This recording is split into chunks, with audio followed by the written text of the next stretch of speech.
infrastructure. At this time during today's hearing, no one may approach the dais. If you would like to testify, please see one of the sergeant-at-arms to fill out a testimony slip. Please silence all electronic devices you may have. Chair, you may begin. Good morning and welcome to today's hearing of the New York City Council's Committee on Transportation and Infrastructure. I am Councilmember Sylvina Brooks Powers, Chair to the committee. I want to thank everyone who has joined us today as we examine one of the most essential components of our transportation network, the city's bus system. Buses are the second largest mode of transportation by ridership in the city, serving over 1 million passengers daily. For many New Yorkers, particularly those who live in outer borough areas that lack subway access, buses serve as a primary mode of transit.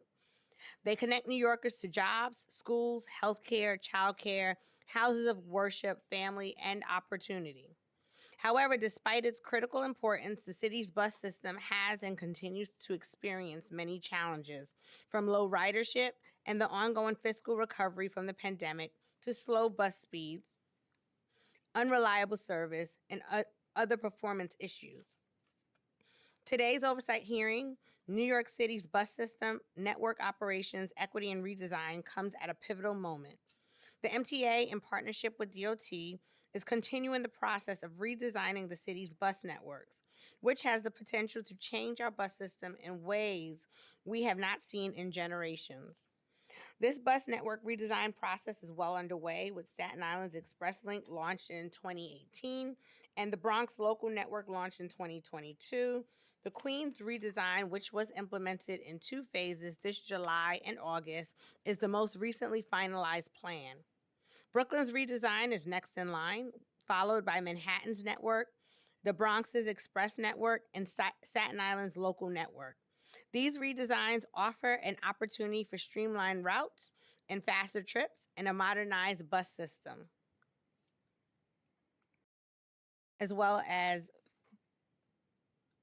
a modernized bus system as a whole. However, there are also potential negative consequences, such as relocated bus stops and increased transfers to riders, that must also be considered and addressed. The committee hopes to hear about how the MTA and DOT are navigating these issues and looks forward to hearing more about the status of each of the redesign projects.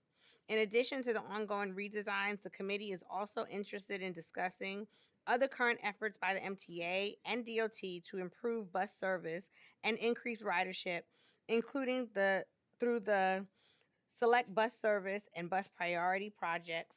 We also would like to hear about DOT's ongoing implementation of the Streets Plan, which includes several mandates to improve the city's bus system. Congestion pricing, which was finally implemented earlier this year, is also very relevant to the future of the city's bus system. While congestion pricing already seems to be having positive impacts on bus ridership and performance in Manhattan, its effects are less clear in outer borough neighborhoods and transit deserts. We would like to hear more from the MTA and DOT regarding congestion pricing and how it is measuring its impact on bus service outside Manhattan. We will also explore the affordability challenges facing bus riders in New York. Bus fares will rise again in January, and transportation costs remain the second highest household expense in the metro region. This reality underscores why fare equity programs, including the expansion of the Fair Fares program, are more important than ever. With these broader themes in mind, today's hearing will consider a package of legislation that addresses enforcement, fairness, transparency, public health, equitable mobility, and the everyday challenges riders face across the 5 boroughs. These include Intro 339 by Councilmember Narcisse in relation to prohibiting the issuance of multiple bus lane violation tickets for the same infraction within a 1-hour period. Intro 647, Councilmember Riley, in relation to bus lane restrictions. Intro 1345 by myself, in relation to providing notice to home and business owners regarding the creation or removal of bus stops. Reso 58, also sponsored by myself, calling on the MTA to adjust schedules for distant subway terminal lines to include more peak direction rush hour trains for commuters to travel to central economic hubs. Reso 61, sponsored by myself, calling upon the MTA to remediate any transportation structure, primarily elevated train lines, with extremely high levels of lead. Resolution 252, sponsored by Councilmember Riley, calling on the New York State Legislature to pass and the New York State Governor to sign legislation which would create unlimited transfer within the 2-hour period of paying the MTA subway or bus fare for pay per ride users. Reso 498, sponsored by Majority Leader Farias, calling on the MTA to create a program that provides New York City's first responder agencies with real-time global positioning system data for all MTA buses. Reso 735, sponsored by myself, calling on the MTA to conduct longitudinal studies on the environmental, economic, and social impacts of congestion pricing throughout New York City. Reso 773, sponsored by Majority Leader Farias, calling on the New York State Legislature to pass and the Governor to sign legislation that would require the MTA to provide free express bus fare to New York City students who take express buses to and from school. Reso 964, sponsored by myself, calling on the New York State Legislature to pass and the New York State Governor to sign Senate Bill 3887A, Assembly Bill 7316A, requiring that any individual who is eligible for the Fair Fares program in New York City and any person whose income is 200% of the federal poverty line receive a 50% discount on trips using the Long Island Railroad, paratransit services, New York City Transit subways or buses, and the Metro North Railroad. I look forward to hearing from the MTA, DOT, and the advocates. Before we begin, I would like to thank my staff, Julian Martin, my legislative director and deputy chief of staff, Renee Taylor, my chief of staff, and the committee staff, Mark Chen, senior legislative counsel, Theodore Miller, legislative counsel, Kevin Katowski, senior policy analyst, John Basile, senior policy analyst, Nell Compton, legislative intern, and Adrian Japal, principal financial analyst, for their hard work. I will now allow Councilmember Narcisse to speak on her bill. Thank you, Chair. Good morning. Good morning, colleagues. I introduced this bill because enforcement should definitely be firm, but it must also be fair. Right now, too many New Yorkers are opening their mailboxes to find multiple tickets all from a single stretch of roadway, simply because multiple cameras captured the same continuous bus lane violation. That is not how we build trust in our enforcement system. Intro 339 does not weaken bus lanes or compromise transit priority. It simply ensures that penalties match the offense by limiting automated cameras to 1 ticket per hour for the same infraction. Drivers who break the rules will still be held accountable, but they won't be financially crushed by stacked fines. I believe this is fair and common sense protection for our drivers, many of whom are struggling to make ends meet. I respectfully ask my colleagues to support this bill so we can keep enforcement strong while keeping it fair, especially for those that is struggling in the climate right now that we're living with. And I want to say, MTA, thank you for going my way in many ways, for making sure that our community have the MTA bus come to our community and provide their Omni bus fare things, half fare, and it's an amazing program, by the way. It's always very crowded, so thank you for your leadership and thank you for supporting our community. Thank you. Thank you, and I'd like to acknowledge that we have been joined by Council Members Lewis, Majority Leader Farias, Councilmember Narcisse, Councilmember Areola, and Councilmember Riley. Next, I will allow Councilmember Riley to speak on his bills. Thank you, Chair Brooks Powers, for leading this important hearing, and thank you to my colleagues, our agencies, and everyone here today committed to make our transit system work better for the people we serve. In the Bronx and especially in my district, the bus isn't just transportation, it's a lifeline. Folks rely on it every day to get to work, to school, to doctor's appointments, to pick up their children, to buy groceries. When buses are late, overcrowded, or confusing to navigate, it's not just an inconvenience, it disrupts someone's entire day. Too often, communities like the Northeast Bronx, communities of color, feel those challenges the hardest. We deal with longer commutes, fewer subway options, and higher costs just to get where we need to go. And that's why today's hearing is so vital to strengthen our transportation network for all New Yorkers, both commuters and drivers alike. Along with my colleagues, I've introduced two bills being heard today. Intro 647 requires DOT to post clear signage and publish online the specific days and hours when bus lane restrictions are in effect.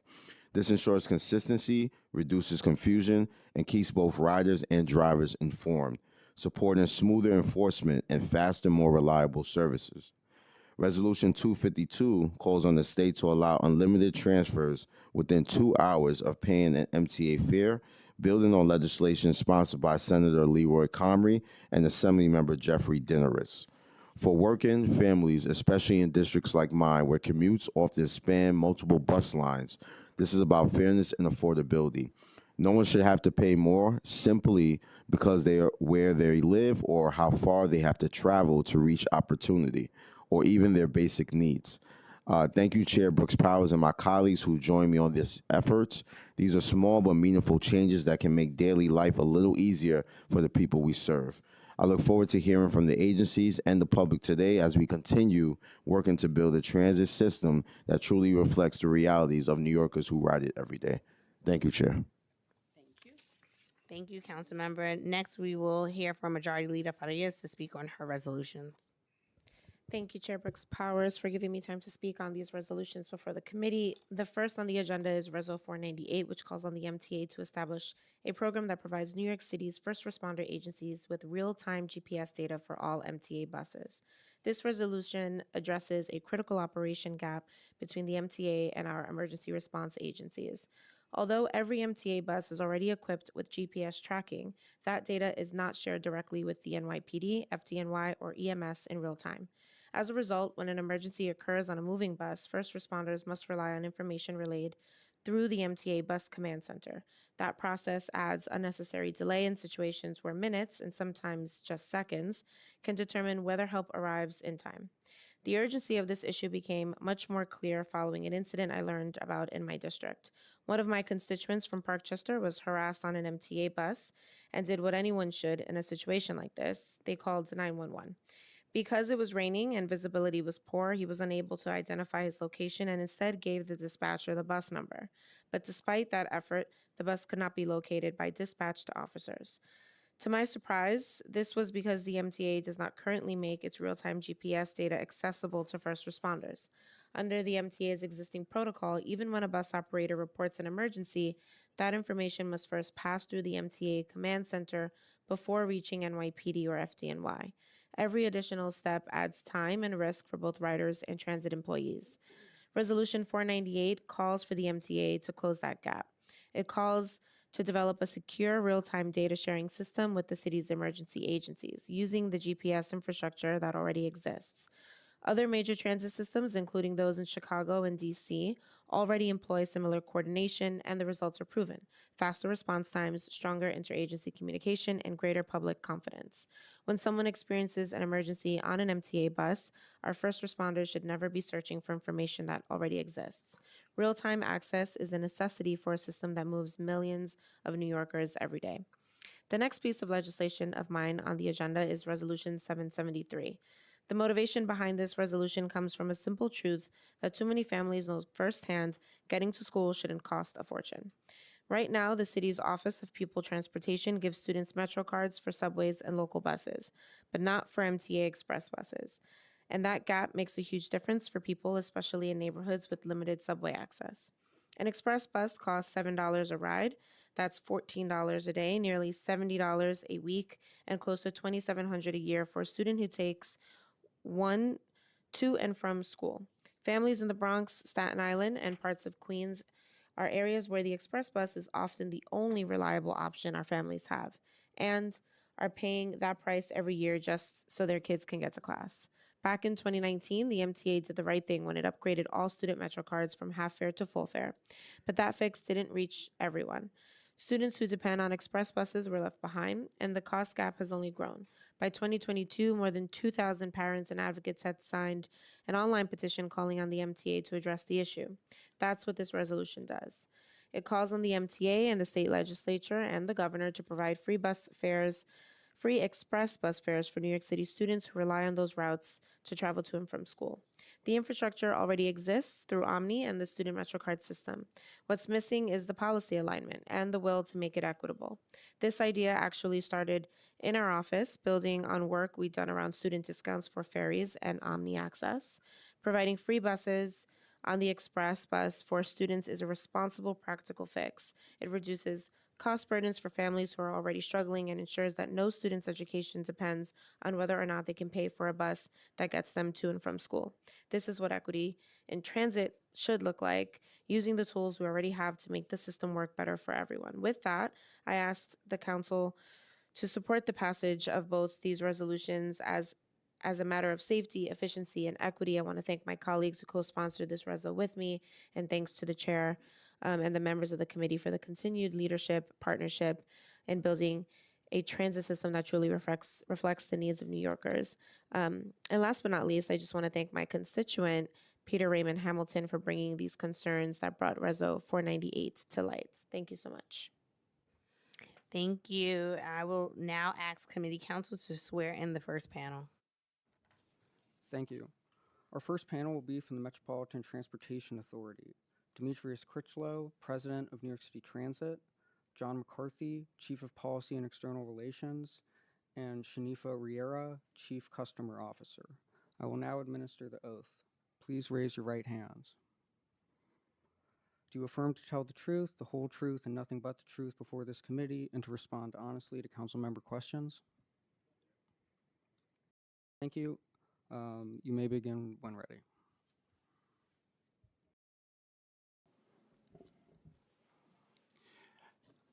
Good morning, and thanks for having us, Chair and members. I'm John McCarthy, Chief of Policy and External Relations at the MTA.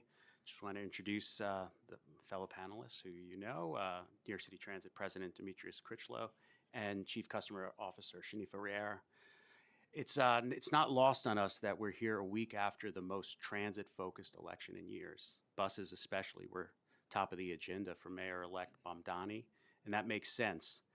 They are an underrated part of our transit system. They serve 1.4 million paid customers per weekday. That's up 12% from last year.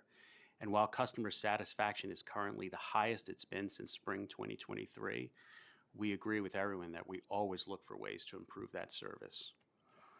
Indeed, it's been one of our top strategic priorities for the last several years, and we're making a ton of progress. Frequencies have been increasing on routes across the city, and that's not just on buses. This is important.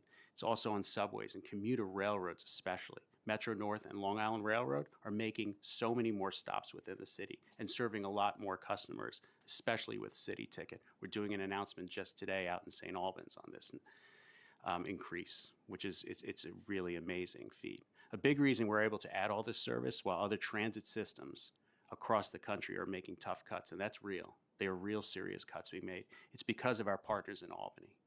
Big thank you to Governor Hochul and to our partners in the state legislature, including Mayor-elect Mamdani, who, as an assembly member, and we worked with him, pushed for action to assist transit with a post-COVID fiscal cliff. With our finances stabilized, we're able to focus more on the future. There's plenty of new rolling stock on the way as part of the MTA's $68.4 billion 25 to 29 capital plan, not to mention other important upgrades that are key to our ability to run strong service. We're happy to talk about those things. So there's a lot to look forward to. I'm now going to hand it over to President Critchlow. Thanks, John. As president of New York City Transit, providing safe and reliable service for New Yorkers will always be a top priority for me. Buses are how we keep neighborhoods connected and serve as a vital lifeline for some of the most vulnerable New Yorkers. So over the past year, we've made big investments in bettering our bus network which has translated into great strides in improving service for riders. The Queens Bus Network redesign went live this summer after 6 years of back and forth with the community. We held over 300 events, which many of you attended. We incorporated more than 18,000 comments, both in person and online, all in the interest of creating a better, faster bus network. And that was for 800,000 riders. Our almost $35 million investment, which I'll point out is annual, is already paying off. We'll be releasing a 6-month update in the new year, but I can tell you now that the preliminary data is promising. Like on the new rush routes that we introduced, when redesigning the network, we took a look at where riders were located, far from transfer points and business centers. We then made strategic changes, creating rush routes to get them to these connections and destinations faster. That effort has paid off. We're seeing buses moving 7% faster on average, with some rush routes experiencing even greater increases, like the Q111, which is moving 15% faster. Where we need your help is with traffic management on the streets. New buses are great, but it is no good for anyone if they're constantly stuck in gridlock. Luckily, we know what we need to do, and that is to build more bus lanes and busways. Look, we all know that there have been shortcomings on this front. The city's built out just a fraction of the miles required by law. We're hopeful that the incoming mayor will turn that around because we know bus lanes and busways work. Just look at the busway on J Street in Brooklyn, where we've seen speed increases by 20%. On 14th Street in Manhattan with a 30% speed increase, or even on Archer Avenue in Queens, which is a 48% increase in speeds. Busways make a real difference all over the city. Now, we're also committed to expanding MTA's automated camera enforcement system, as well as the use of transit signal priority, so our buses can communicate with traffic signals to keep them moving. We all know that double parking is a huge issue for the city. But with ACE, when private cars block our way, we can snap a photo and quickly send out fines, which we know are a powerful deterrent. When we implement ACE, drivers quickly learn that the fines add up. Once in effect for some time, only 9% of drivers receive a second fine. Now, I know we're here today to talk about buses, but as the head of the city's entire transit system, I'd be remiss if I didn't take the opportunity to mention our subways and paratransit services. To build a robust comeback after the pandemic, we know we needed to deliver fast, reliable, and safe service. I'm proud to say we've done just that. Crime is at a historic low, down 4.6% since this time last year. And it's thanks to law enforcement partners and the investments made by Governor Hochul, like cameras in every subway car and barriers on platforms in over 100 stations. Subway on-time performance is at a record high, with September achieving 85% on-time performance, which represents the best September in modern history. We've even added service on 16 subway lines, and most recently increased service earlier this month on the A and the L lines, which will improve service for 100,000 weekday riders. Paratransit also continues to deliver for riders. Last month, Paratransit hit an all-time ridership record by completing 1 million trips in October. 1 million trips in October. That's larger than some transportation networks at large, all while maintaining impressive on-time performance. While I am proud of these achievements, I know there is still work to do. We appreciate our partnership with City Council and look forward to working together in the years to come to deliver even more to New Yorkers. With that, I'll turn it over to MTA Chief Customer Officer, Shanifa Riera. Thank you, President Critchlow. Before we get to your questions, I want to just take a moment to talk about the work my team has been doing around customer communications. As John mentioned earlier, we are seeing a continual rise in customer satisfaction across all agencies. For buses, we've seen an 11-point jump between fall of 2024 and spring of 2025. And we're working hard to drive those numbers up even higher, particularly as we transition away from Metro cards. For Fair Fare, it's another priority. We've been on record of supporting the expansion of the eligibility requirements to up to 200% of the AMI poverty level, so more New Yorkers can benefit. It does not make any sense that a person working minimum wage makes too much to qualify. And I will say that again for the people in the back. It makes no sense that New Yorkers working minimum wage makes too much to qualify. Our team is ready to help you meet that demand. We are on track to open another 15 customer service center by the end of this year, bringing the system-wide total to 30%. Eligible New Yorkers can sign up for Fair Fares 24 hours a day, 7 days a week within our system.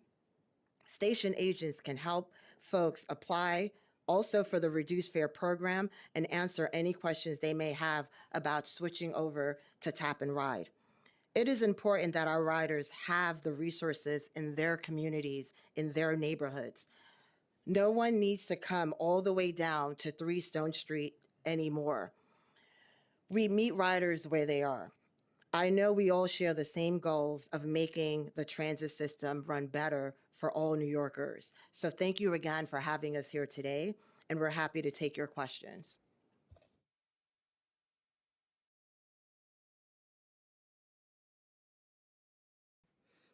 Thank you for that, and just jump right into it. Gonna start with the bus redesigns, of course.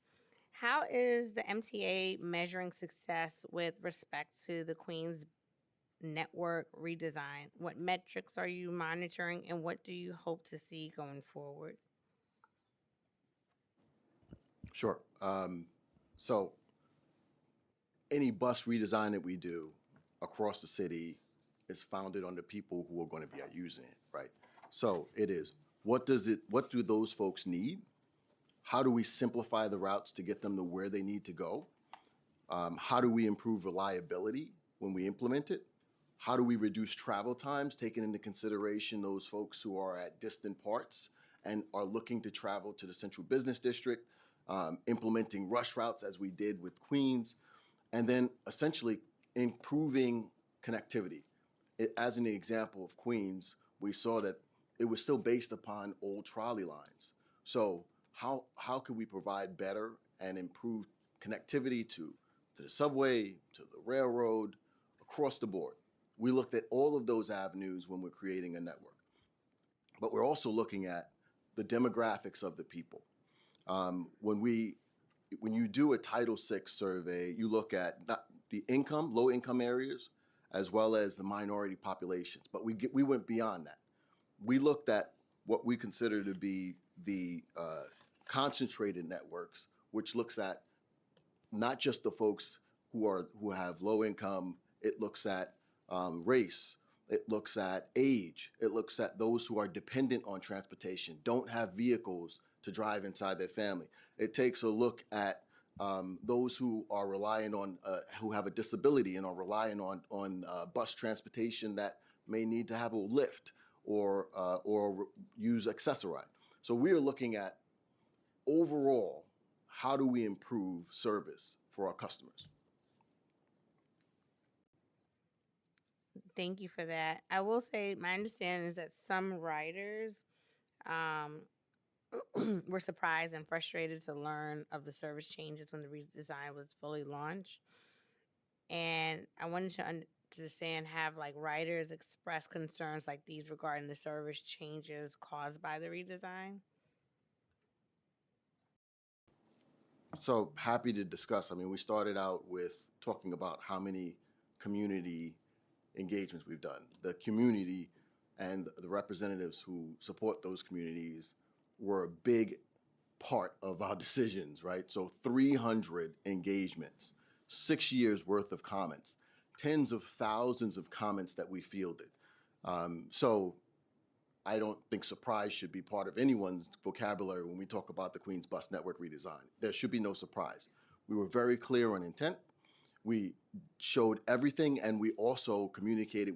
We are probably the most visible organization in terms of communicating. And so we made sure that this bus network redesign, all of the information was available and visible to customers. Yeah, Well, okay, can I just, I'm sorry, Chair, just one thing. One of the things that we're really hearing about is the ability to get to our railroad stations. We have something like more than 20 railroad stations in the city proper that before this crew at the MTA, and for years, and thanks to everybody here's help, like you guys really pushed on City Ticket and more stations being stopped at by Metro North and Long Island Railroad. What we're hearing from our customers, they're taking the bus, and now those new routes are going directly to those railroad stations. They're making use of it. We see City Ticket, it's up 11+%, ridership's up, and we're meeting them where they are by having more service on those stations. So that's a really, where we're really seeing satisfaction. thank you for that. And will the MTA make any changes to the redesigned network in Queens in light of feedback? Because I know we've shared some feedback from members of the community in terms of sightings, for example, of bus stops or some that may impact like a vulnerable population, like the seniors or anything like that. So as we learn more, as folks are using this redesign, will the MTA be nimble in the sense that there are opportunities that there could be some shifts and changes as necessary? So I think because everyone thinks of the redesign. The redesign is the redesign. It was changing how we see, how we envision, how we supply service to customers. As part of our normal process, 4 times a year, we evaluate service that we provide to different neighborhoods and make different changes based upon what we see needs to be changed. So that's just part of our normal process. There are absolutely, without question, opportunities for changing what we see in our service. But that is not part of the redesign that took place. It is part of our normal process of looking at scheduled service. Thank you for that.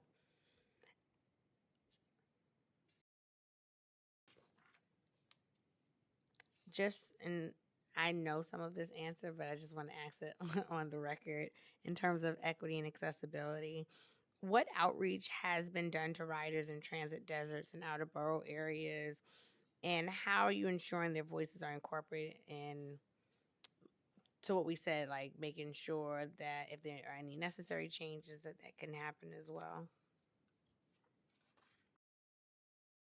As President Critchlow mentioned, I mean, ahead of the implementation of phase 1 and phase 2, those countless 300 community engagement. And as we went to the implementation, I mean, again, we did not stop and give the impression that people understood the change that was coming.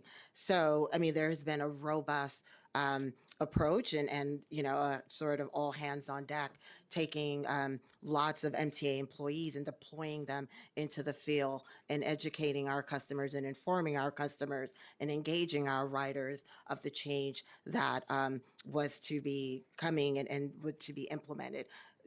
Coupled with lots of customer comms. I mean, everyone has seen the yellow and black creative assets that are running, within the bus network, outside of the bus network, on social media. If you rode the bus, whether you're in Queens or in another borough, hearing the audio announcement. So, I mean, we have left no stone unturned, with the customer engagement, and of course, with our GCR team going out to whether it's the community board, nonprofit organizations, senior centers, and lots of other groups, as well as, faith-based organizations, letting them know of the changes and getting feedback. Thank you for that. In terms of fare evasion enforcement, how is fare evasion handled on the city buses? So, one of the things that And we... who handles it? Sure, also? sure. One of the things that we started tackling when I first took over as president was looking at fare evasion both on subways and buses. At the time, fare evasion was around the 50% mark. And so we implemented a couple changes to how we do what we do with our Eagle teams to tackle fare evasion. Some were by uniformed officers, some with undercover officers, and that effort is done in concert with NYPD. We are at several locations. However, there are 15,000 bus stops throughout the city. And it is a lot easier on the subway side to implement infrastructure changes that can impact that can impact fare evasion. But that said, even with the changes that we've made, we're seeing already a 12% reduction from that 50% to 46% in fare evasion based upon the efforts that we've targeted in specific locations, specific areas where fare evasion has been a problem. So, look, this is a larger issue. It is a cultural issue. There are individuals who aren't able to pay for a fare, which again, we point towards fair fares, but there are individuals who are choosing and electing not to pay the fare. They will spend the money on other areas and then we'll just walk past the bus operator. And so that is not something that we are supportive of. I will say that I'm looking forward to the tap and ride when we will start doing a form of, how we would change the form in which we are checking for fares. I think we're going to have even more progress made at that point. Thank you for that. Road dispatchers and bus command center functioning. I've heard that road dispatchers are being reassigned to the bus command center from their field posts. And I like to understand the reasoning behind the reassignment of these road dispatchers. Like, what specific analysis or operational review led to the decision to reassign road dispatchers from field posts to the BCC? Sure. So I'll start by saying I have staked my career in making changes that improve service and safety for our customers and for our employees. That's what my whole career has been staked on. I've worked at 3 command centers, more than probably anyone else in transit. 3 command centers. True New York City Transit, in order to make change, which the organization does not like. The organization does not like change. It's hard to make change. But in order for you to improve service, you have to make the hard decisions and you have to make the tough calls when it comes to moving service. The reality is having a structure that handles incident response at one location and handles service management spread out amongst the city does not make sense. That's the reality. When we centralized control of both incident management and service management in the rail control centers, as they are doing around the country, you get a better handle of not only what's going on in dispatching people for managing the incidents, but you're also reviewing service overall, not just for that particular route, but for that whole region, that whole corridor of services that you're doing. So we centralize service in the control center. We're still in the process of centralizing service inside the B division, which is your lettered lines. But it is the way of the future. The bus system is no different. Having bus dispatchers spread out amongst the city, responsible for standing on a specific corner, not managing service for the region, does not make sense. What you need to have is have the person sitting right next to the person who's managing the incident. If my bus goes down, I want to be able to have someone who's able to handle coordination for buses, who's able to reroute service, who's able to look at how do I need to supplement service for other routes that are in the same area or in different areas. You need to have a comprehensive overview of what service is. When you look at service, you do not look at service for one location, one stop, or one route. You look at service end to end, and you look at routes. You look at regions. That's what centralized service gives you. And so listen, again, I stake my reputation on making the hard decisions that change how we operate service. And for bus service, there is no question, there is nothing that can be done better than centralizing service and management of that service to the control center. Did the MTA consider hiring new staff for BCC consoles rather than eliminating the dispatcher role? And I ask that because I hear what you said, and I think that in an instance that has validity from your perspective, but from mine, and I'm a layperson, but in the field, being able to be on the ground and actually seeing what's happening and having that line of communication from the field, I feel would be invaluable type of information. So I wanted to know if the MTA had explored maybe hiring people to do just what you said to do while still keeping the dispatchers in the field. So there will still be dispatchers in the field. This is not to eliminate all of the dispatchers in the field. Again, you have to think of not only. Well, I'm hearing like 26 roles are impacted, and I think a lot of them are coming from Queens. I can't speak to the specific number, but like I said, you have individuals that respond specifically to the incident. That's not going to change. Those individual supervisors who be respond to the incident, but managing the service, making the calls on what buses are going to be rerouted, making that call from a street corner does not benefit our riders. So have you looked at hiring people to do that function at the BCC? Our current process is to look at what resources we have and evaluate how we can make best use of it. I can't rule that out in the future. Right now, we're taking a look at our existing resources. Were the road dispatcher, bus operators, unions, or borough operation managers consulted before this shift? All of the unions were notified about the change prior to making it. Notified, or were they given the opportunity to be consulted and give their feedback? I think we're saying the same thing, notifying them, giving them an opportunity, giving an opportunity for them to provide comment. But the reality is this is a decision that needs to be made for New Yorkers. So were they able to give feedback? They were able to provide feedback, yes. Okay, and with that feedback, what was the MTA's posture with the feedback? So just to be transparent, the position is that we should not make any change. That has been the position of the unions. Don't move people off their street corner. Right? My job is to provide the best service that we can for New Yorkers. That's my job. That's my sole function. Provide the best service we can while utilizing the resources that we have to do so. And that's what I'm doing.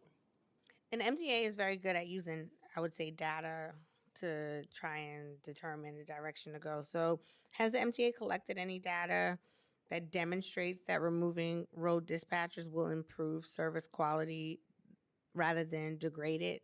And I'm talking about data specific to the buses and not the trains, because I look at them very differently, with the train system being a bit more contained in a sense as opposed to the buses that are out on the roadway. So is there any data that the MTA had looked at when making this decision?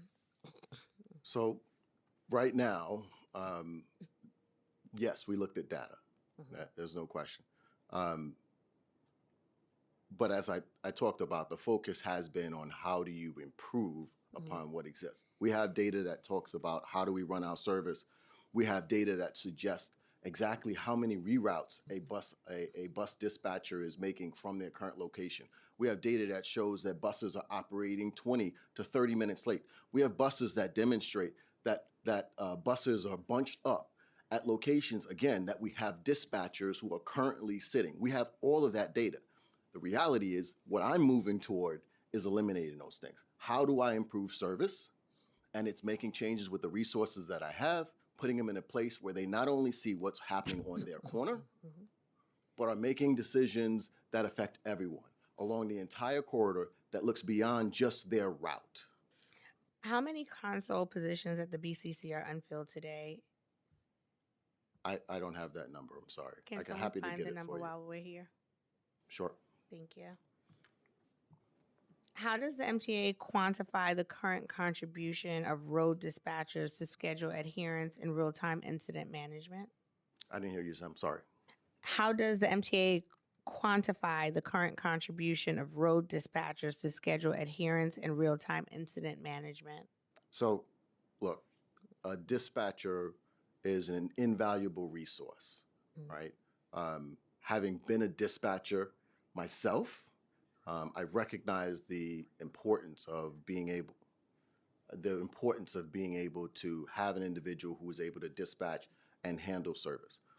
However, being a dispatcher myself, working from a field location, from a tower location, and then moving to a control center, I also understand the value of being able to centralize your control of operations. So they are an integral part in providing the service that we run, but they're going to have an even more integral part in being able to handle the service that we provide from a centralized location. Okay.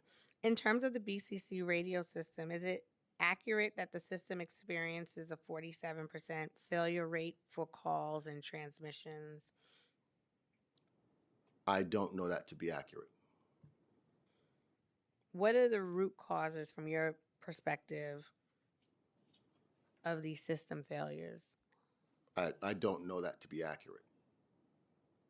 No, I said, what are the root causes? What are some of the root causes? Right, but that assumes that there are failures at 47%. Right. I don't have any knowledge. No, I'm just of saying that broadly speaking. So not I can talking jump. about- I can jump in on a little bit of that, Chair. So failures in dispatch, and I'm just going to take a step back. For Demetrius is dealing with transit, but this is across the MTA. How do we deal with our communications?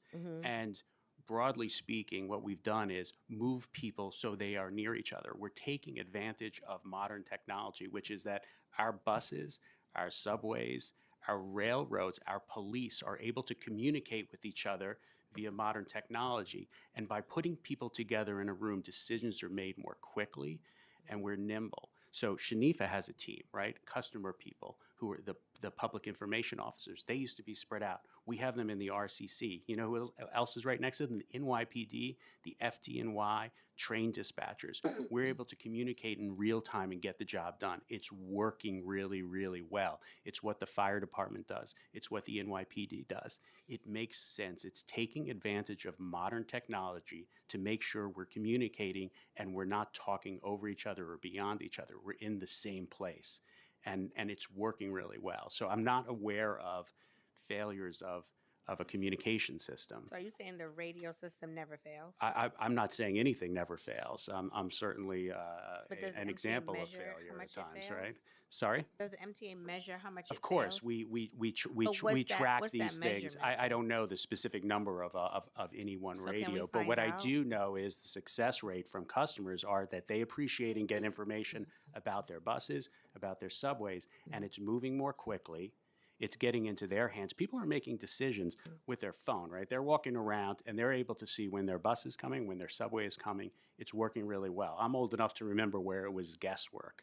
So we're really leaning in on technology. It's the right thing to do, and we're working with our teams. And and what we've seen in the past, and Shanifa, you can speak to it with your public information officers.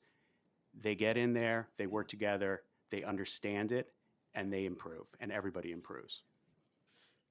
It would be good to have an idea in terms of what the data shows in terms of the failures, because I would like to understand if the BCC technology cannot reliably track buses, how will the central dispatchers effectively manage the headways, delays, and intervention without the field support that's there? So again, it's this is something that we do on a daily basis, and it's interesting that some can just throw stuff at the wall and see what sticks, right? The radio system, which is very different than tracking the location of buses, very different than routing of buses, very different than seeing buses, right? Understanding what buses are bunching. So we have a complete system that does that has the visibility. We have a relatively new bus system, bus radio system, which is in place. We are modernizing how we do what we do to support the best bus service that we can provide for our customers. That's all we're about. Now, anytime you are looking to provide change that will be better for our customers, better for our employees, there is going to be resistance. But again, it is our goal to provide the best bus service that we can for our customers. And this is the means of doing it. Thank you for that. I'm going to pause on my question and allow Councilmember Lewis to ask hers, and I have some additional questions.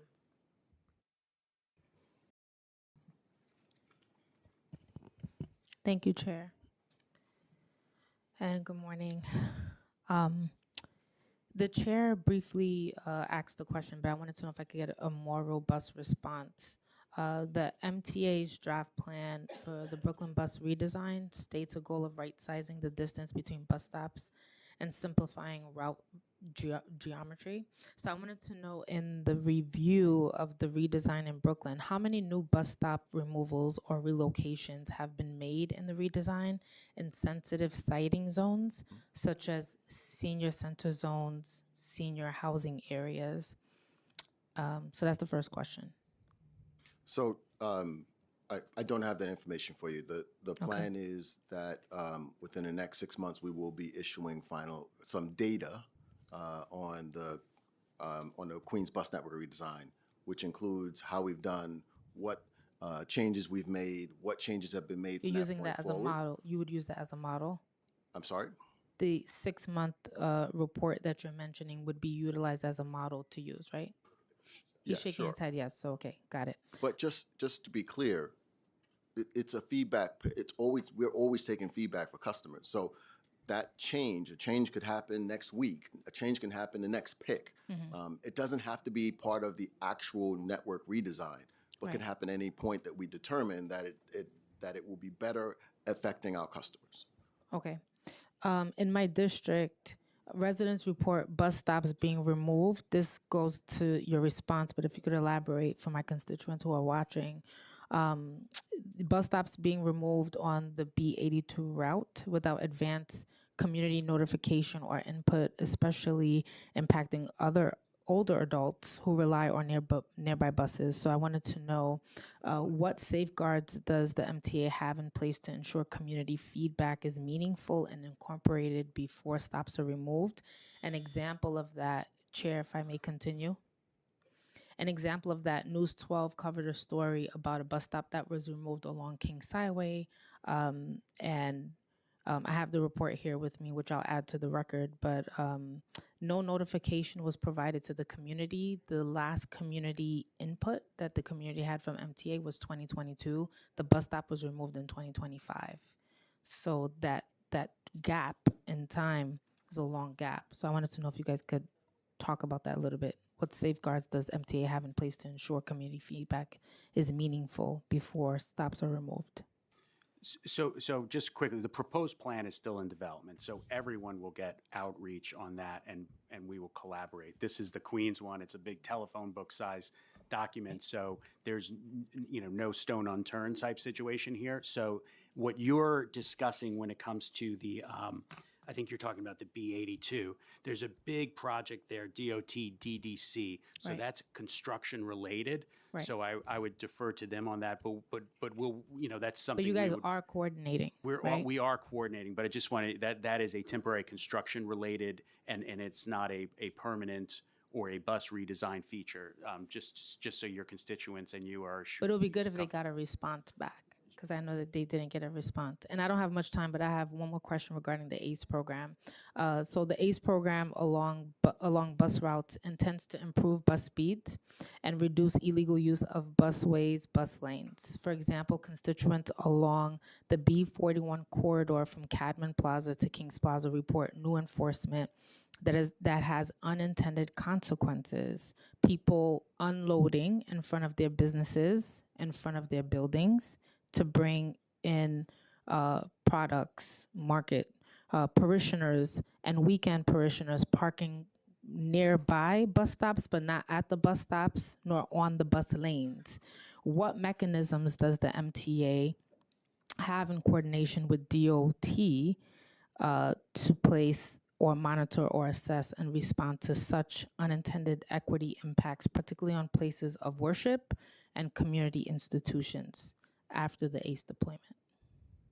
So I'll just say the ACE deployment is specifically affecting our bus routes, bus lanes, and double parked vehicles. When a person is breaking a law to be in those locations.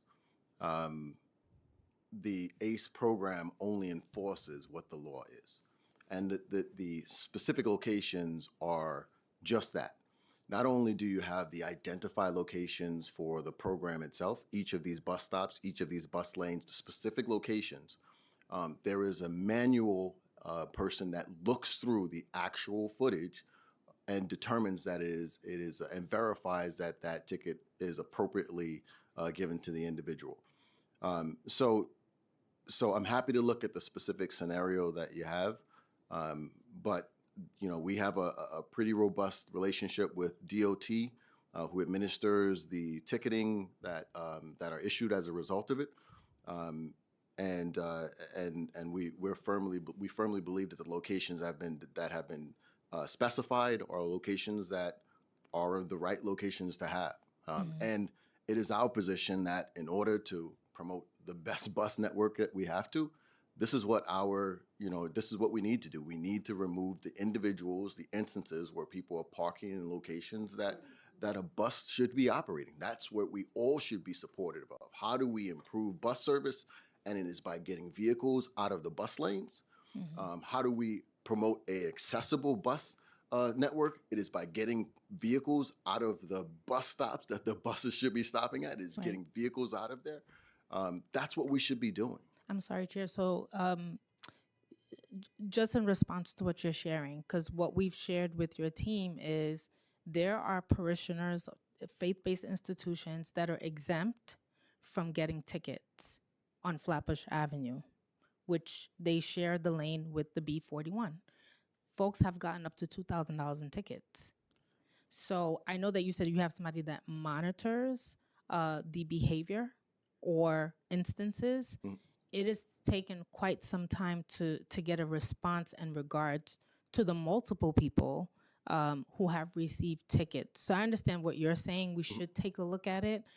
Maybe an implementation of a grace period for folks that are unloading cars or unloading family members or seniors because they've received tickets for those things. Maybe they double park to unload the car to bring someone maybe to the door, and they've received tickets along those routes. So this, I mean, we've shared this with your team, and we'll add the letter to the record that the assembly member and the senator has provided in April to the MTA, but it still hasn't been addressed. So if there is a point of contact that could look at footage and information and address this, it would be really helpful. But I do agree that there's a behavior that needs to definitely be addressed. So I think the specific scenario of an exemption from following the law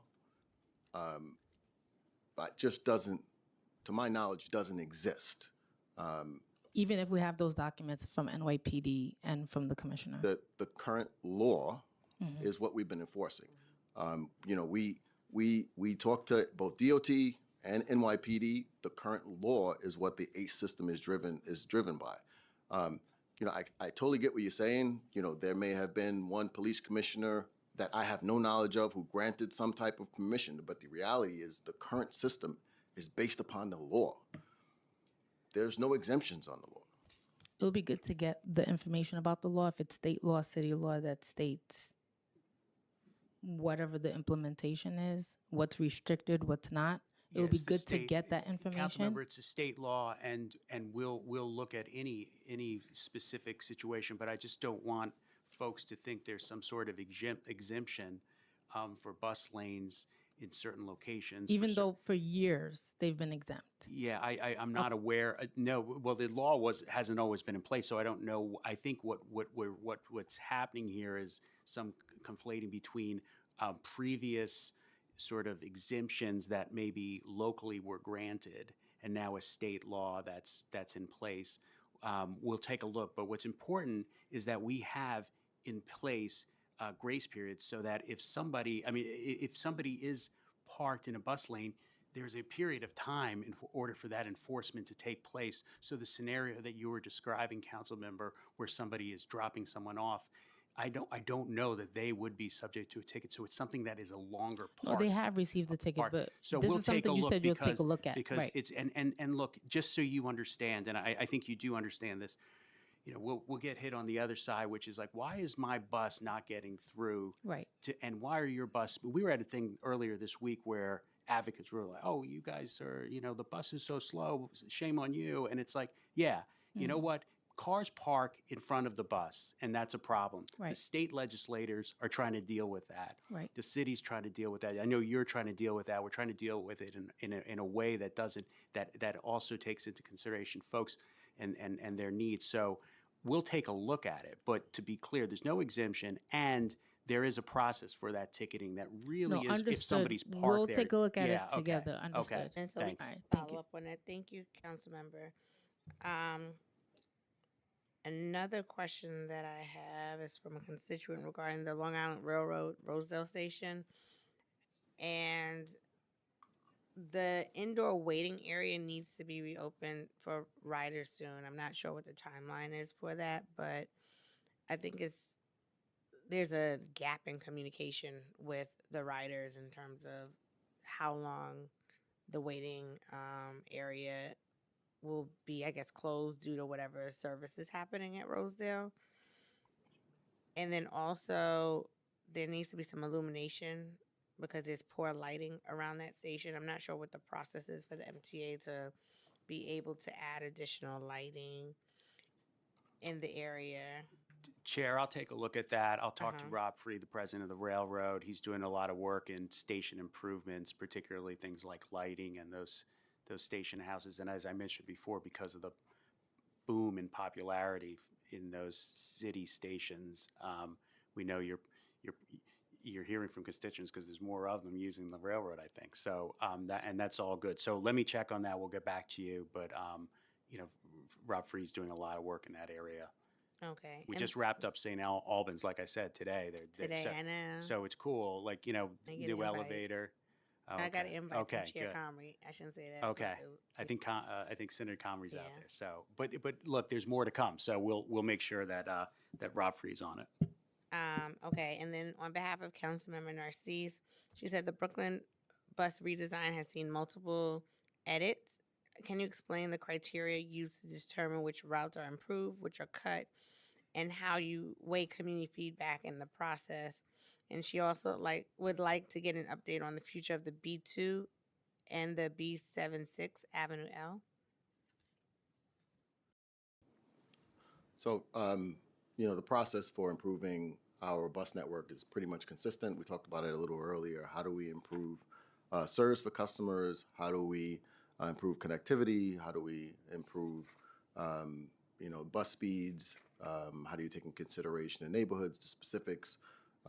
We talked a little bit about that. And the biggest piece, as we did with Queens, was involving our community and the decisions surrounding them. So taking their feedback from our customers and making sure that that's part of the solution. That's what we've done in Queens, which we believe was a success, and that's what we intend to do for Brooklyn. Okay, and then the updates on the two bus routes. Yeah, and we've heard from the council member on the B2. Any decisions will be done. We'll work with her and others. That's on Kings Highway, so we'll. And then the B76. And the B76, I'll check on that as well. But as Demetrius said, this is all going to be part of the drafts that come out. And look, I think what's important is the Queens redesign. As we learn more about the benefits and where the biggest benefits are coming, I think it's going to help inform anything we do in Brooklyn, so that we're always making improvements and not creating a situation that's less attractive. Okay. And I know Councilmember Lewis had wanted follow up on the letter from her, Assemblywoman Rodney's Bishop Hermelin and Senator Kevin Parker, but she mentioned that, so I won't repeat it. But in terms of legislation, I just have two final 4 final areas. A question for each of the pieces of legislation, and then I'll be done with this segment. The first is the intro number 1345 notice for bus stop changes. We've had conversations already, like there have been some constituents that have been upset either because a bus stop has been erected in front of their home or taken away. And wanting to understand, what notice do residents and businesses receive when the bus stops are created and removed today? So we've, when we talked about the Queens Bus Network redesign, we were very, very clear. Out again, over 300 instances where we were talking to the community, not just, globally. We literally went to locations where we met the people where they were. That was, in centers where the community centers, the locations where employees But are you congregate, knocking on the faith-based. door where they are going to be at? Like, so if it's coming in front of like your house, is MTA coming and knocking on your door to say we're putting a bus stop here, or sending you a letter, or? No, we do not do that.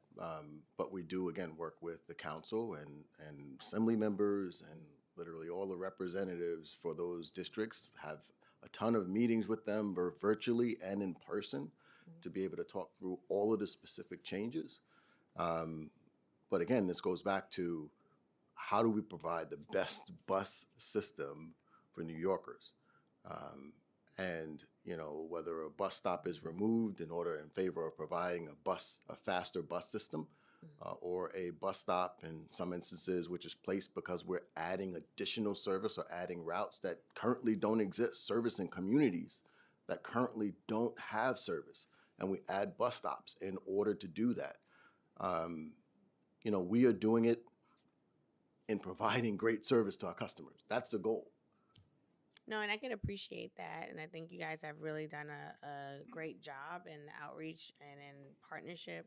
I know with my office and my colleagues in Queens, but also still understanding that, there are sometimes moments where things fall through the cracks. So particularly I have a constituent that is a disabled senior and now has a bus stop in front of their home, and it creates some challenges, as you can imagine. I'd like to know if you feel, again, I'm a layperson, so if you feel that this bill can be implemented with existing resources, and why or why not? Yeah, I mean, I'll just look. I think, just to go back to the Queens Bus redesign, that was robust work.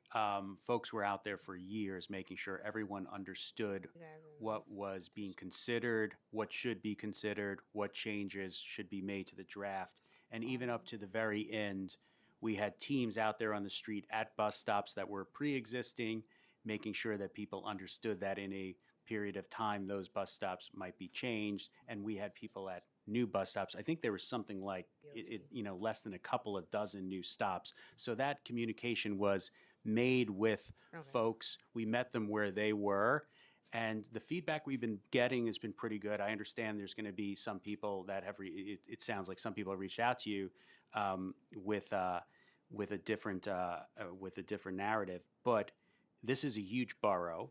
And this is a huge bus system. And considering all the changes that took place, I just want to compliment the team. They really did the work the team that was needed. Definitely phenomenal. I won't take that from them. Yeah. I just wanted to understand from your perspective, like I'll ask DOT also their thoughts on that later on, but I wanted to get from the MTA's perspective if you think this is something that could be implemented. It would obviously require coordination with the department as well. Yeah, I think it requires coordination. Just an example, the B82, that is the council member was talking about. That was a change by city DOT.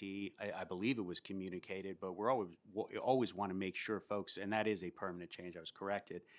We always want to make sure everybody knows what's happening. Just to kind of put it in context, we're swapping, the president of New York City Transit is responsible for this, implementing, but we're swapping the F&M to improve service. So we're out there constantly, and these are, 2 train lines coming in from Queens. So what's different now, though, is we can communicate with our riders more easily. We're texting them. We are updating their app.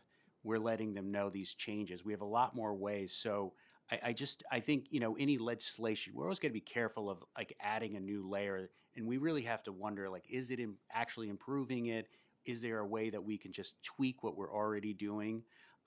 Layering things, sometimes it doesn't hit people. We're always looking for new ways to reach our customers. I think we're doing a good job, but we'll always look for new ways. Mandating it is always, it can become outdated pretty quickly. You put something on paper, it's like next thing you know, you're taking an ad in the Queens Chronicle about a bus stop change that happened 3 weeks earlier. So we're really trying to be modern and get to people, meet them where they are, and I think we're doing a good job. And the lady over there, Shanifa, is responsible for a lot of it. So kudos to her.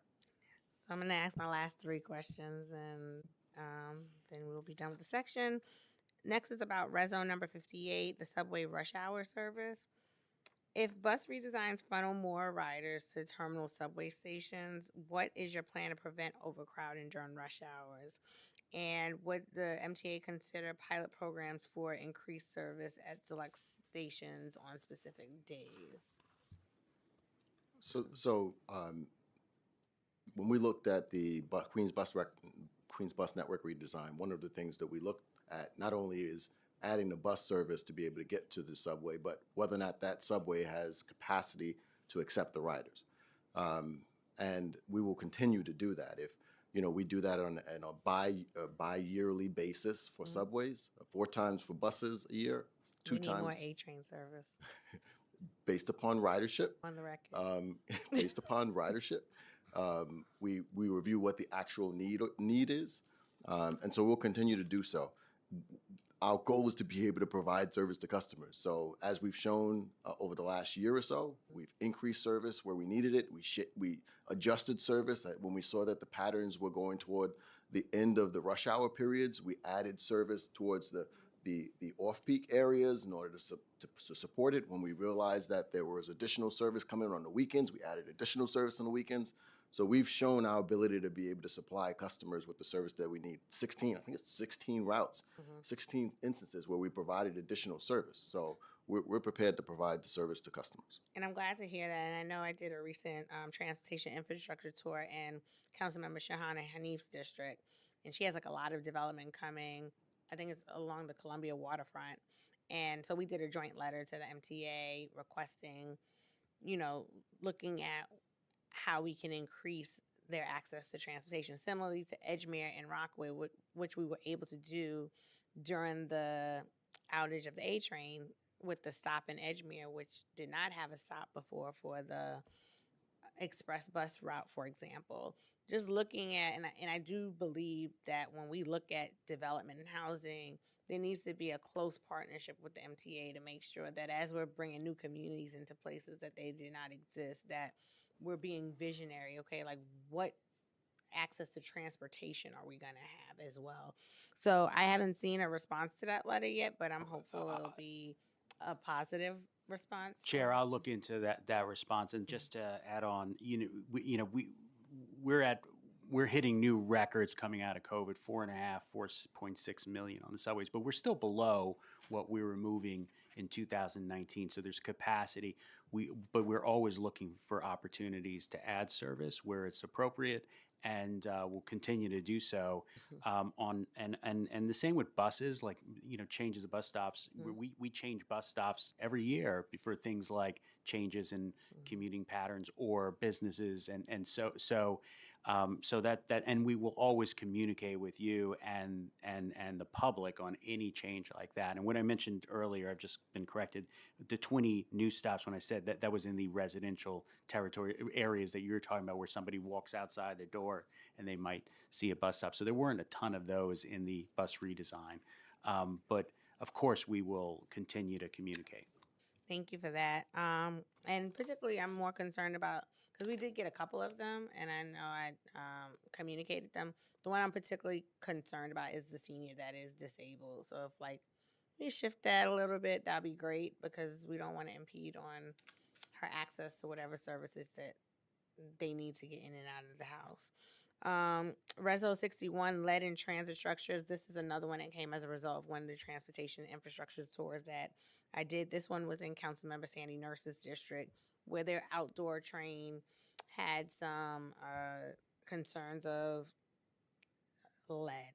And so I wanted to know what recent testing has been done to measure lead levels at elevated trains and what role, and then I'll ask a follow-up question to DOT later for that. But I know initially in response to the letter that we did, I believe MTA had went to test that particular site.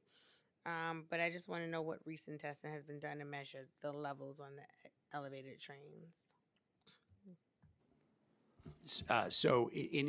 We have this, we have so many elevated trains, and those are trains that were painted decades ago, sometimes the last time they were painted. So any changes, we're very aware of making sure there's no issues that we have to deal with. So what we do is we wrap those projects, right, so it's not public facing, and we go in there and follow all the regulatory guidelines in terms of removal of old paint and the like. I will check as far as if there are any tests available that I can share with you. But as the president said, we put safety first, and that's not just in our running of the train system and the bus system, but it's in how we do our construction, and we have a lot of people out there doing that work who we make sure are protected, and the neighborhoods they're working in are protected.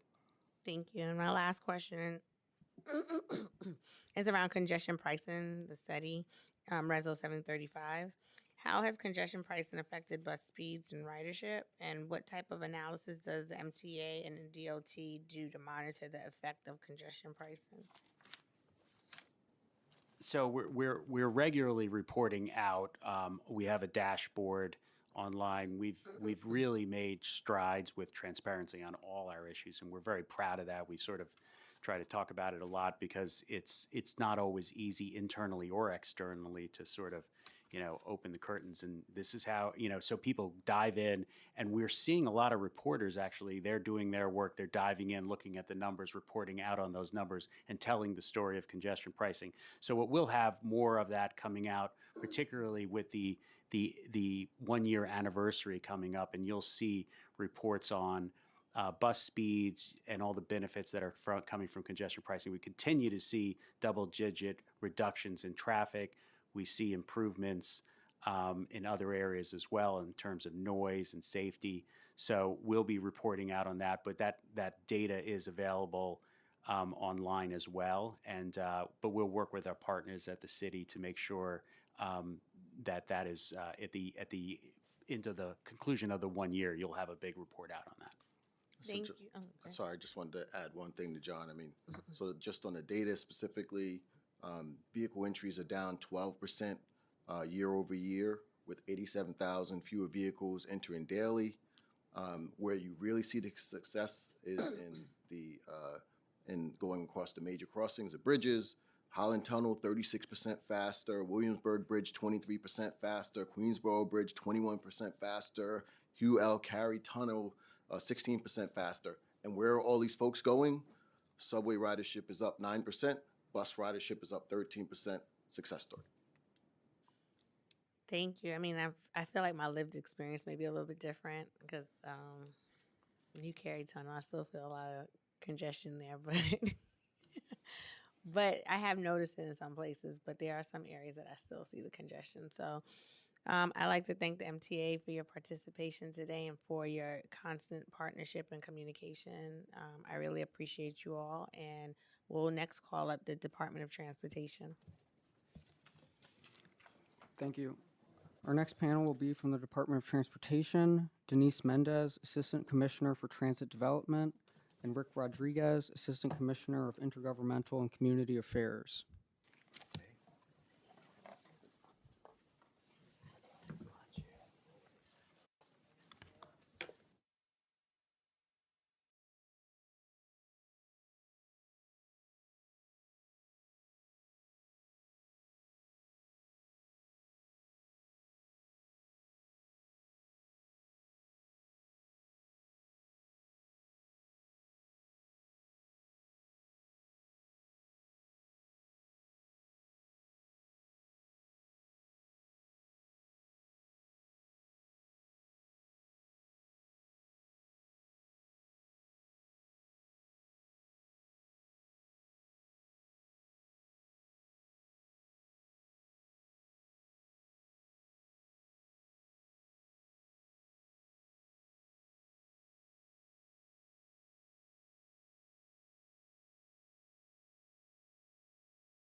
Okay. I will now administer the oaths. Please raise your right hands. Do you affirm to tell the truth, the whole truth, and nothing but the truth before the committee and to respond honestly to council member questions? Thank you. You may begin when ready.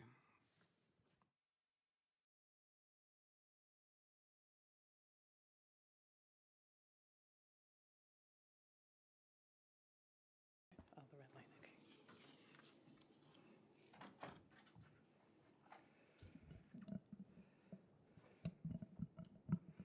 Can you hear me? Perfect. All right. Good afternoon, everyone. Good afternoon, Chair and members online and those in the audience as well.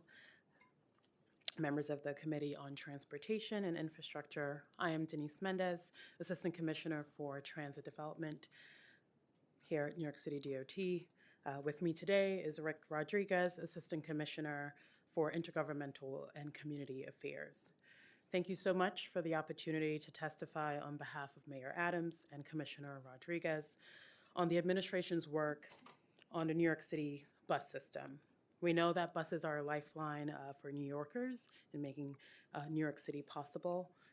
DOT continues to work collaboratively and creatively with the MTA to improve the bus rider experience citywide, ensuring that New Yorkers have bus service that they can depend on at any time of the day.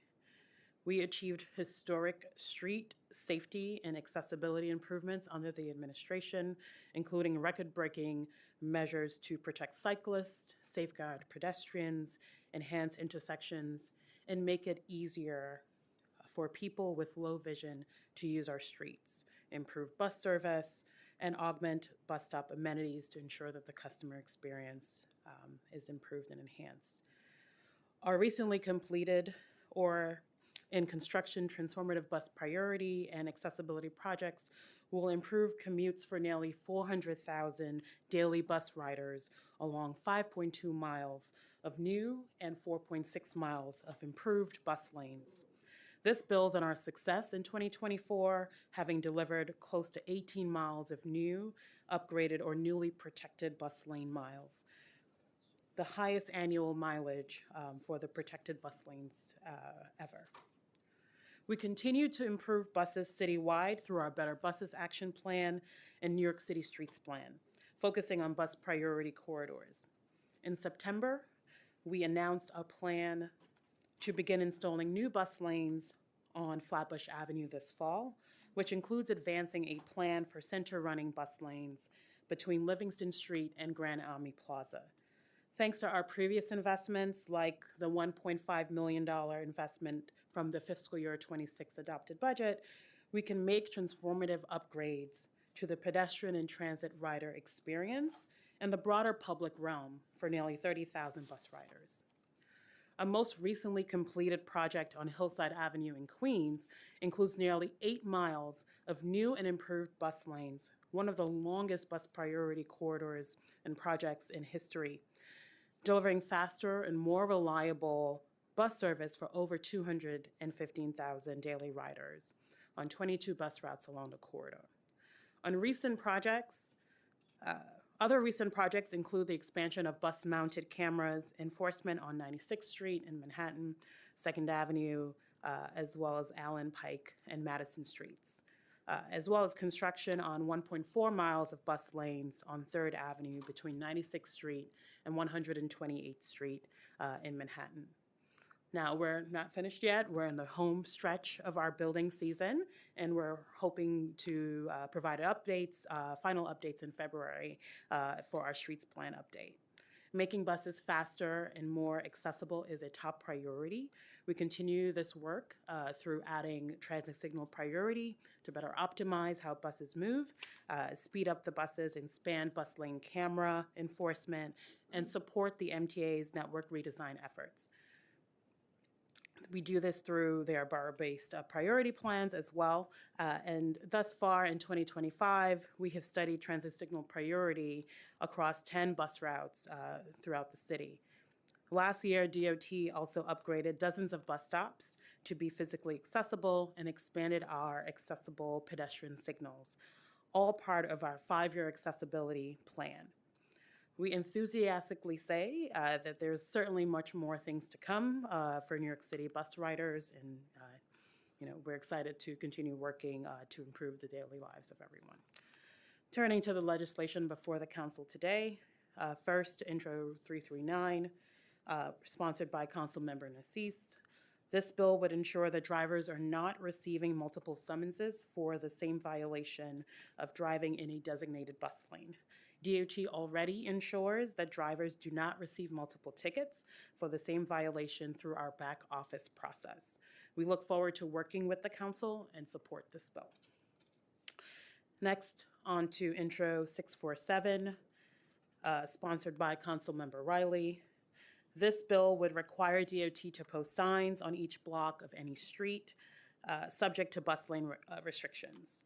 The bill also proposes publishing the days and hours during which bus lane restrictions are in effect for all streets that are subject to any such restrictions, also on our website. And so in accordance with the MUTCD, the Manual on Uniform Traffic Control Devices, the guidance, we already install at least one bus lane sign per block, subject to bus lane restrictions. Additionally, we already publish the bus lane restrictions data set on DOT's data feeds webpage, as well as New York City Open Data. We support the goals of the bill and look forward to working with the council. Finally, Intro 1345, sponsored by Chair Brooks Powers. This bill would require DOT to provide notice as practicable to owners of homes and businesses when new bus stops are designated to be placed within 50 feet of such homes and businesses, or when existing bus stops within 50 feet of such homes and businesses are designated to be removed. DOT conducts substantial outreach to businesses and communities wherever the agency implements changes to the local transportation network. Importantly, this outreach is an iterative process, working with elected officials, community boards, various stakeholders to inform communities of our planning and design of projects from the inception all the way through implementation. On average, DOT installs, removes, and maintains nearly 4,000 bus stops, no standing signs, as well as up to 12,000 bus stop route destination panels each year. By way of illustration, nearly 12,000 bus stop panels were installed, removed, and maintained as part of the Queens Network redesign. Although DOT supports the intent of this bill to increase awareness of any changes to bus stops, the legislation presents challenges that are beyond our limited staff capacity and would delay implementation of critical safety, accessibility, and service reliability improvements. We enthusiastically commit to working with you to identify strategic and more tailored outreach plans in relation to bus stops. And so in closing, I would like to thank the council for the opportunity to testify before you today.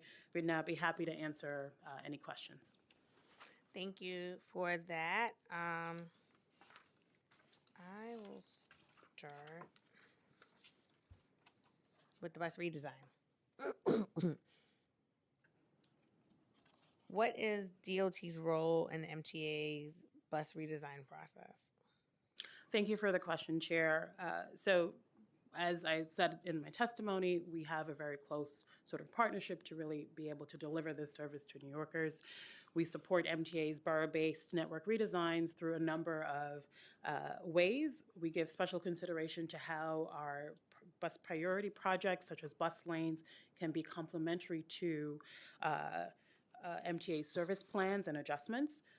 And as an example, our recent bus lane project on Hillside Avenue coincided with the implementation of the rush routes on Hillside, and the buses have been able to benefit from that bus priority improvement. Queens riders, again, will really help to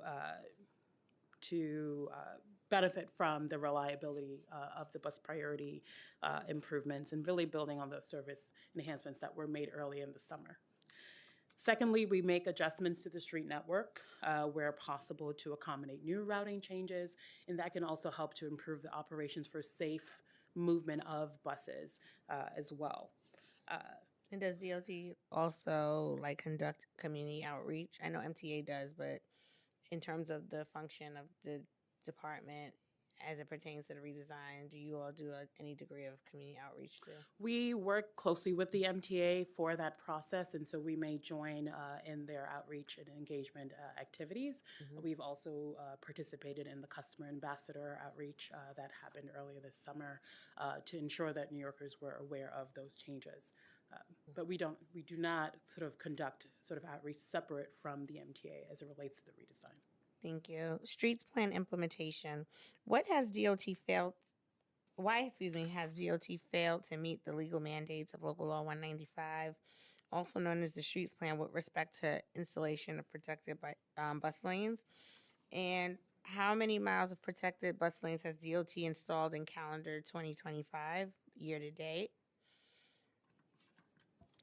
Just taking the first part of the question, I think one of the things that we've certainly learned in this administration is, to the point of your earlier line of questioning about community engagement, there are a lot of stakeholders that have a lot to say about how they want to redesign those streets. And we have often found that we have benefited from taking more time for those projects, understanding there is this balance of this very clear and sincere requirement that we have to meet. And so, again, we're in the home stretch of the building season, and we're delighted to provide an update in our streets plan Do you update think you're going to hearing in make February. do you think you're going to make the 30-mile goal for this year? We're still working through sort of our projects, and we'll have a better sense for the February update. How many is done to date so far? We've done approximately, and as I said in testimony, about 5.2 new miles and 4.6 upgraded miles. So it's not likely to get 30 by the end of the season then. I wouldn't characterize it as likely in the way that you're suggesting we might not meet it. We may not. The point is that this is the home stretch. Our main focus is completing what we have in front of us, and we'll give a fulsome update in February about how we did, and we'll be held to account. Enforcement. How many miles of bus lanes currently have the automated camera enforcement, and how many still rely on in-person NYPD enforcement? And so we have about approximately 155 bus lane miles that are currently covered by the ACE cameras enforcement. And how does DOT decide where to expand automated enforcement cameras? Are decisions based solely on ridership volume or also on equity concerns in transit deserts? I'm sorry, could you repeat the question? How do we decide on where? Yes. And so we have both stationary as well as the cameras that are mounted on buses. They do different things, but they are complementary to each other. We work to locate the bus enforcement cameras where we install new bus lanes, resources permitting. We also communicate directly with NYPD to have more regular touch points and ensure we can recommend enforcement locations where there aren't cameras, or if there are more particular acute issues that are more of an enforcement concern for us. The MTA prioritizes bus routes for bus-mounted cameras based on high frequency and high ridership routes. Thank you. McDonald Avenue redesign proposal. I know that DOT has proposed a project to redesign McDonald Avenue between 20th Street and Fort Hamilton Parkway, which would involve removing one lane of traffic in each direction to install a two-way protected bike lane. McDonald Avenue is a major truck corridor and a busy MTA bus route. There are also multiple schools that would be directly impacted by the project. What work has DOT done in the community with respect to this proposed project, and what additional efforts is DOT planning to take to get community feedback regarding this proposal? On the specific McDonald, I actually will need to come back to you on that, but I mean, we do this. I'm sorry. On the specifics for McDonald, I'd have to come back to you because I'm not familiar with those outreach strategies, but I think, again, we would be in partnership with the MTA on communicating changes on the route. And how does DOT view this proposal in light of Local Law 171 of 2023, which requires DOT to redesign the truck routes in a way that reduces congestion and enhances safety? Did DOT consult with trucking stakeholders when developing this proposal? Once again, I'd have to consult with our team back at DOT because I'm unfamiliar with the specifics on McDonald Avenue. Okay, so can DOT get back to me by Monday on this? Sure. Thank you. Just in terms of the legislation, Intro 1345, notice with bus stop changes. I saw you responded to that in your testimony. But just for clarity, does DOT already have staff responsible for sending out notices about other works in progress? Yes, it covers existing needs. There are sort of additional stipulations that are based in this bill that will require additional capacity. In terms of the Reso 735 congestion pricing study, what role would DOT play in data collection and publishing results for such a longitudinal study? On congestion pricing, we just don't have the right people here today. I'm happy to make arrangements for a meeting with our congestion pricing team. I know we've worked very closely for a very long time with the MTA on monitoring and establishing that program. So I think we would have a lot that we would be happy to share with you.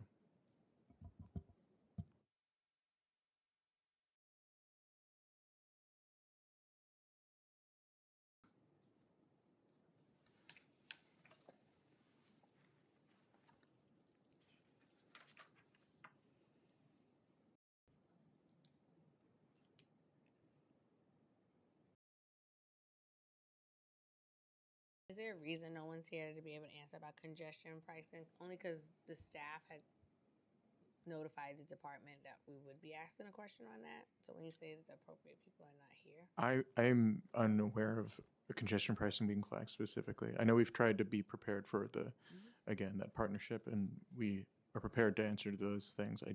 I'm unaware of a congestion pricing question. Okay. Those are all the questions that I have. This panel is free to go. Thank you. Thank you.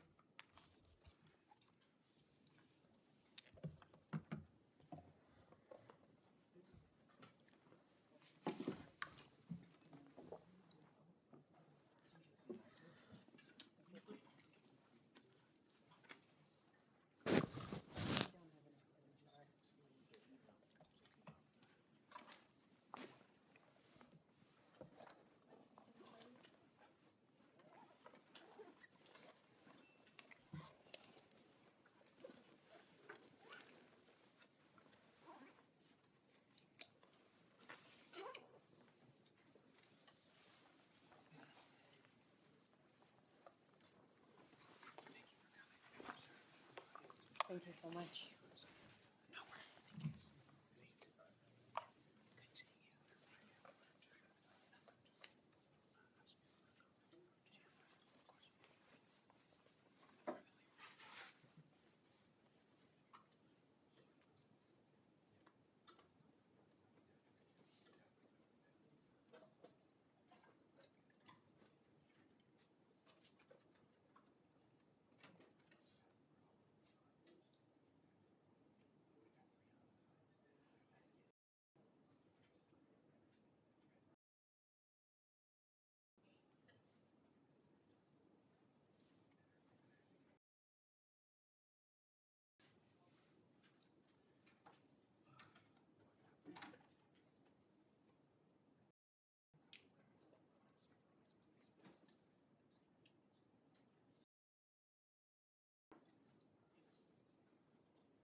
I now open the hearing for public testimony. I remind members of the public that this is a government proceeding and a decorum shall be observed at all times. As such, members of the public shall remain silent at all times. The witness table is reserved for people who wish to testify. No video recording or photography is allowed from the witness table. Furthermore, members of the public may not present audio or video recordings as testimony, but may submit transcripts of such recordings to the Sergeant at Arms for inclusion in the hearing record. If you wish to speak at today's hearing, please fill out an appearance card with the Sergeant at Arms and wait to be recognized. When recognized, you will have 2 minutes to speak on today's hearing topics: oversight, New York City's bus system, network operations, equity and redesign. Intro number 339, a local law to amend the administrative code of the City of New York in relation to prohibiting the issuance of multiple bus lane violation tickets for the same infraction within a 1-hour period. Intro number 647, a local law to amend the administrative code of the City of New York in relation to bus lane restrictions. Intro number 1345, a local law to amend the administrative code of the City of New York in relation to providing notice to a notice to home and business owners regarding the creation of removal of bus stops. Reso number 58, resolution calling on MTA to adjust schedules for distant subway terminal lines to include more peak direction rush hour trains for commuters to travel to central economic hubs. Reso number 61, resolution calling upon the MTA to remediate any transportation structure, primarily elevated train lines with extremely high levels of lead.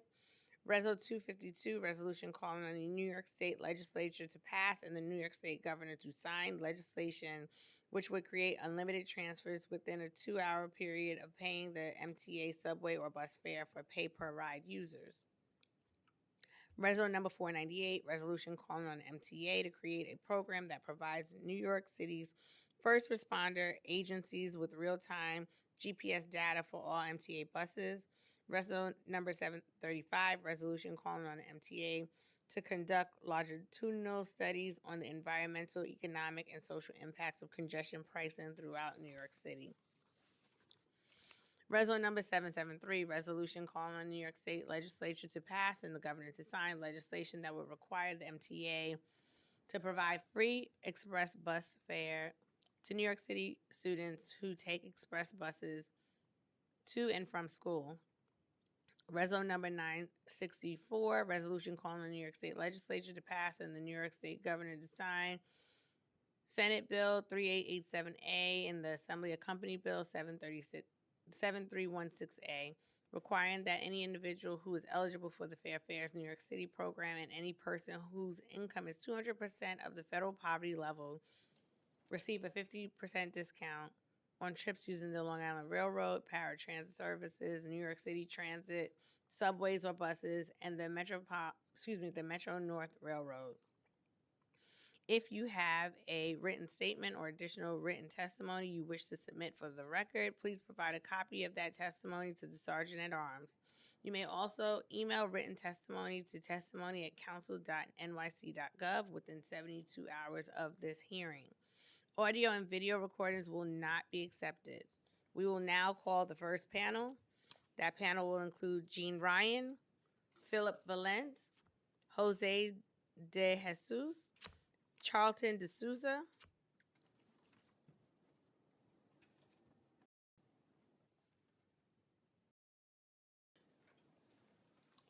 the first name starts with a B, the last name is Fritsch, and Caitlin Villatoro. You may begin when you're ready, and please adhere to the 2-minute limit.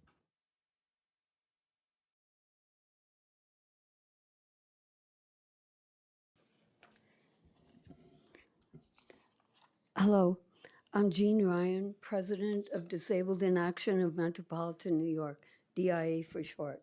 3 big bus issues concern us in DIA: the inaccessibility of express buses, the failure of all NYCT buses to pull up to the curb for passengers, and the drive to eliminate bus stops. Express bus inaccessibility. Express buses go from the outer boroughs to and from Manhattan. All have lifts for people with mobility disabilities, but the drivers are poorly trained, especially on buses on weekends, holidays, in the evenings, and on weekends when untrained fill-in drivers often work. As I have testified before, it leads to boarding times up to an hour or being left at the curb or the FDNY getting us off the buses. Of course, that's not good. All drivers should be regularly trained or they should not be driving express buses. Failure of buses to pull up to the curb. There is an epidemic of bus drivers who do not pull their buses up to the curb, and that makes it difficult to impossible for many riders to get on or off the bus. There's little supervision or enforcement of the rule to pull up to the curb, and it's not safe for the bus to be out in the street. Sometimes e-bikers drive in that space when someone is trying to exit or get on the bus. Removal of bus stops. On 14th Street, many bus stops were removed, and people continue to suggest that as a solution to slow buses to speed them up, but studies removed the bus stops, but studies showed that it hardly had any effect on bus speeds. It does, however, have a huge impact on the inability of ambulatory people with disabilities to take the bus at all. What really impacted was removing the traffic. We want better bus driver training and enforcement of rules, as well as keeping the bus stops we already have and not reducing them. Thank you. I do have one more thing about the DOT, but my time is up. Okay. Could I just But say did you two submit sentences? the longer one? What? I know you normally submit a longer testimony. Did you submit a No, longer that's one? the same thing that I'm saying today, but when I heard them talking about drivers being ticketed for their, I thought that that Access Ride had an exemption in the bus stops to drop off and pick up people, because where are we supposed to go? You know, I mean, we got to get out in some kind of way. Right. And DOT had said for years that they wouldn't be, Access Ride wouldn't be ticketed. But now, especially broker drivers who aren't driving the big blue and yellow or blue and white vans Yeah. are being ticketed for dropping us off and picking us up. That's a good flag. Thank you for that, Jean. And they say that the individual people who look at the tickets, you know, from the cameras, they say that they're not ticketing But the they are. drivers, but they are. Okay. We'll look into that. Thank you. Thank you. Next. Good afternoon. I'm Brian Fritsch, Associate Director of the Permanent Citizens Advisory Committee to the MTA, PCAC. Thank you, Chair Brooks Powers, for the opportunity to testify today. Sorry about my penmanship. On Monday, we stood with Nyberg Strap Hangers campaign to announce the winners of the 18th annual Pokey and Schleppy Awards, given to the city's slowest, the M42, and least reliable, the Q8, high ridership bus routes. We do this to highlight the need for more investment from not only the MTA, but also NYC DOT. We also, for the first time this year, offered a new Mazel Award for the most improved service to the M79 and the SIM32 Express bus, which jumped by more than 2 miles per hour from 2024 to 2025. Neither of these improvements would have been possible without congestion pricing. In short, riders are seeing some progress, but we can only continue to do so with a city, and especially a mayor, willing to properly enforce busways and their priority, invest in signal priority technology, and we sincerely hope finally follow the NYC Streets Plan. We also would be deeply appreciative of a mayoral administration that promises to keep affordability a priority and partner with this council to expand the Fair Fares program. Currently, Fair Fares only enrolls about a third of eligible New Yorkers, which is dismal. We would love to see automatic enrollment in the future so that low-income residents who are already getting other benefits and clearly qualify for Fair Fares don't have to jump through additional hoops.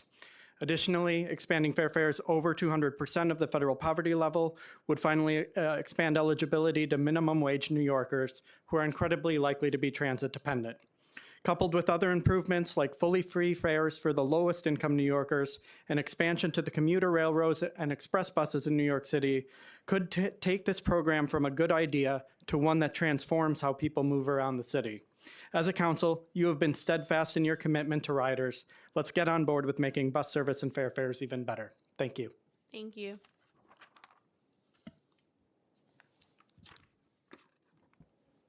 Good afternoon. My name is Caitlin Villatoro, and I'm the New York City Policy Fellow at the New York League of Conservation Voters. Thank you, Chair Brooks Powers and members of the Committee on Transportation and Infrastructure for the opportunity to testify. Public transportation is the cornerstone of an accessible city. As such, New Yorkers deserve to have their buses be efficient, sustainable, and most importantly, reliable. I'm here today to highlight some areas for growth in our bus systems and to underscore the need for support from City Hall. This year, the NYC Comptroller's Office reported that 1/3 of buses failed to show up on time and failed to reach stops at their scheduled time 30% of the time. This is unacceptable from a major method of public transport. It's also a working class issue. Those who feel these effects the hardest are marginalized communities living in outer borough neighborhoods without subway access. Moreover, we strongly encourage getting back on track with the milestones of the NYC Streets Plan and restarting long-stalled projects such as the Fordham Road Busway and Flatbush Ave Bus Lane. We also stand with advocates urging the administration to expand fair fares to those living at 200% of the federal poverty level. The Fares Fair program needs greater investment to expand eligibility and fund outreach to ensure those who qualify use the program. Beyond this, we need transformational change and urge the next administration to prioritize bus rapid transit, which provides frequent high-capacity bus service. BRT quality compares to rail and subway systems at a fraction of the cost. Finally, we support Resolution 6-1, which calls upon the MTA to remediate transportation structures with extremely high levels of lead. As a member of the NYC Coalition to End Lead Poisoning, we join in calling for the elimination of lead poisoning in our city. New Yorkers should not be concerned for their health when they step on public transit. As we approach a new mayoral administration and new city council session, it's imperative we invest more in our city's bus system. Thank you for the opportunity to comment. Thank you. All right, good afternoon. So my name is Charlton D'Souza. I'm the president and founder of Passengers United. We're a 501c3 nonprofit. So this morning, we were all in this room, and we had to listen to the MTA yet again mislead everyone in this room. I can tell you, the first day of the Queens Bus redesign, our organization did all the work on the Queens Bus redesign. We had meetings. We were the only nonprofit. On the day off and the week off, we were out there. I had things thrown at me. We were trying to help people. There were no MTA personnel to be found. And I live in Belmont Park by the Q82 route. The Queens Bus redesign is not a redesign. It's glorified budget cuts on steroids. And for going to work in the morning, we literally have to wait 25 to 30 minutes for a bus to come. In the evening, we're waiting 40 minutes for a bus to come, only for 2 buses. So the problem is you have bus bunching. When you call the bus command center, the superintendents, they are short-staffed. So if there's an accident, you could be waiting 50 minutes to an hour for a person to get to you. That's that. The bus operators are being assaulted. They're being spit at. They're being cursed at because everyone's angry with them. And then the situation is many buses are being canceled with the bus redesign, which is making the situation far more worse. So if you're asking someone to walk now 9 blocks to a bus stop, only for them to have to wait 30 minutes, you think not there's going to be frustration when they get on that bus? I have seen so many things happen. And like I said, we were volunteers. We had things thrown at us. People thought we worked for the MTA. And I had to explain we didn't work for the MTA. But I can tell you the community affairs and the way our nonprofit was treated by the MTA is disgusting. Right now we have 12 plaintiffs. We're getting ready to sue the MTA. And one thing that you didn't talk about was bus shelters and bus pads, which cost the city a lot of money, which have been eliminated. And so we're doing a comprehensive study of every bus stop in Queens. My colleague Jack Nirenberg and I, we got the DOT data, and we would love to have a meeting with you because there were some things that all of us wanted to bring up that we couldn't bring up because the MTA left. That's not fair to us as a nonprofit. So in the future, what I suggest that you do is if you have questions that you'd like on the record from the agency, send them in advance to me. Okay. And we'll do our best to be able to ask them of the agency. And in terms of scheduling a meeting, you could connect with Julian afterwards from my office, and we can find some time, okay? Right. And the MT told us, they had asked us to do a report on the Queens bus redesign because of all the concerns coming in. So we've gotten so many phone calls and so many concerns. They put a bus stop in front of a McDonald's drive-through. How do you do that? And that's the thing. Like, so many nice bus stops that the city paid for that cost thousands of dollars. Yeah. They eliminated those bus stops and they're putting bus stops in driveways. It make sense. Exactly. It's a mess. So we'll follow up. Thank Yep. you. Thank you. Well, good afternoon, Chair Brooks Powers. My name is Jose de Jesus. I'm the General Recording Secretary for Local 106 and the TWU New York State Conference Chair covering the 70,000 members under the TWU New York State. I'm here today to testify about the recent decision to remove bus dispatchers from the street and reassign them to the bus command center, and to explain how this change impacts both transit workers and the riding public.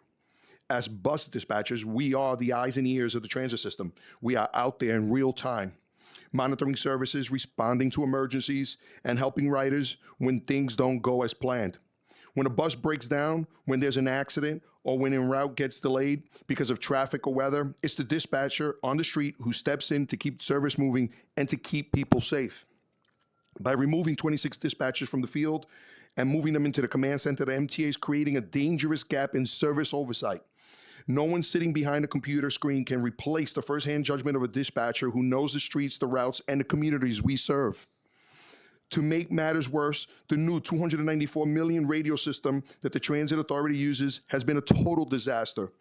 We experience drop calls, system outages, and overlapping transmissions that cut one communication off as another begins.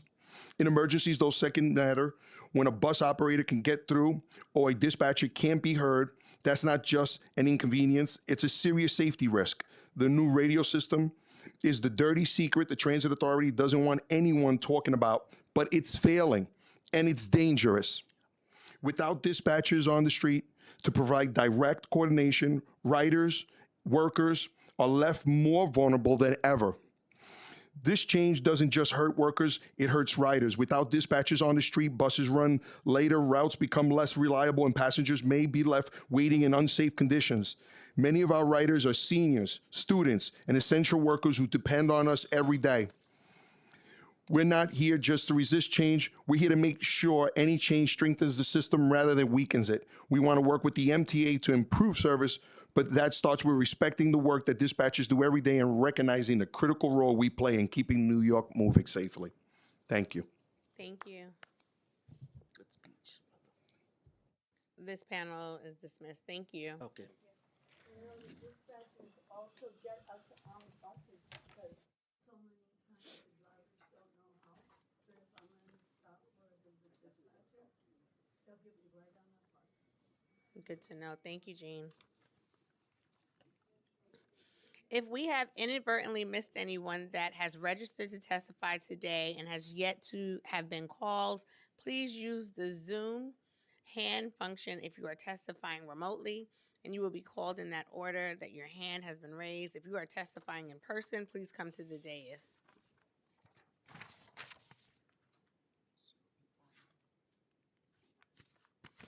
With that being said, I'd like to thank everyone who's took part in today's hearing on the state of our bus network, recognizing that how critical this form of transportation is to communities, particularly in the outer boroughs and those that are under-resourced in terms of transit options. And I look forward to continuing this conversation. And with that, this meeting is now adjourned.